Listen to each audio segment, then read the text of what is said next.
എല്ലാവർക്കും തിരുവോണത്തിൻ്റെ ആശംസകൾ നേരുന്നു. വളരെ ഐശ്വര്യപൂർണമായൊരു വർഷം ആശംസിക്കുന്നു. നമസ്കാരം.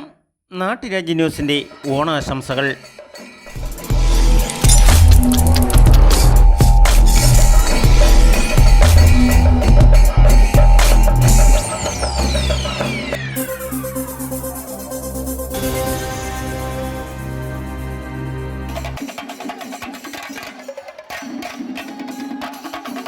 നമസ്കാരം.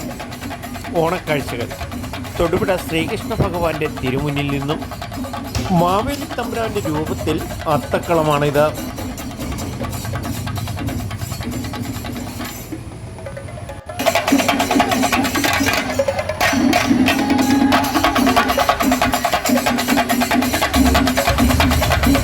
തമിഴ്നാട്ടിൽ കർഷകർ ഉള്ളതുകൊണ്ട് കേരളത്തിൽ ഈ ഓണം പൊടിപ്പൂരമാണ്. അല്പം വില കൂടുതലായാലും ഫ്രഷായ പച്ചക്കറികൾ ആവശ്യത്തിലേറെയാണ് തൊടുപുഴ മുക്കും മൂലയിലും നിറഞ്ഞിരിക്കുന്നത്. പിന്നെ തമിഴ്നാട്ടിൽ നിന്നും എത്തുന്ന പൂക്കളാണ്. കേരളത്തിലെ ഓണവിപണി ലക്ഷ്യമിട്ട് തമിഴ്നാട്ടിലെ കർഷകർ ജാഗരമാണെങ്കിലും നമ്മുടെ കേരളത്തിലെ പൂക്കച്ചവടക്കാർക്കും അത്യാവശ്യം കച്ചവടം പൊടിപിടിക്കുന്ന ഈ ഓണക്കാലം പ്ലാസ്റ്റിക് കച്ചവടക്കാർ സന്തോഷത്തിലാണ്. മുല്ലപ്പൂവിന് ഷോർട്ടേജ് ആണെങ്കിലും പ്ലാസ്റ്റിക് മുല്ലപ്പൂക്കളും കളം നിറഞ്ഞിരിക്കുന്നത് കാണാം. ബന്ദിപ്പൂക്കളാണ് പ്രധാനമായും പൂവിനങ്ങളിൽ ഏറ്റവും പൂക്കളത്തിന് പ്രാധാന്യം.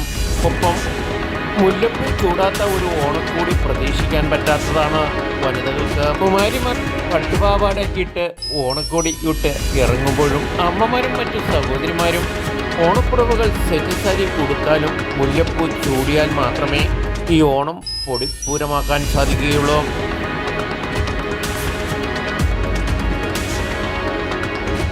മിക്കവാറും പൂക്കടക്കാർ എല്ലാം രാവിലെ 5 മണി മുതലുള്ള തിരക്കാണ് അനുഭവപ്പെടുന്നത്.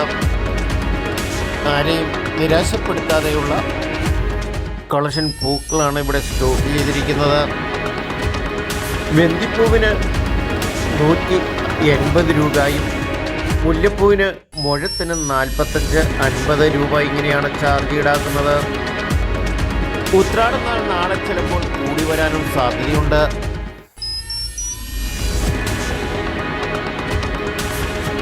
കോളേജ് വിദ്യാർത്ഥികൾ മുണ്ടുകൊടുത്ത് പ്രത്യേക കളറിലുള്ള ഷർട്ടുകളും ഇട്ട് ചെത്തി നടക്കുന്നത് തൊടുപുഴ കൃഷ്ണനെ കണ്ട് തൊഴുതിന് ശേഷമാണ് ഓണാഘോഷത്തിന് പോകുന്നത്.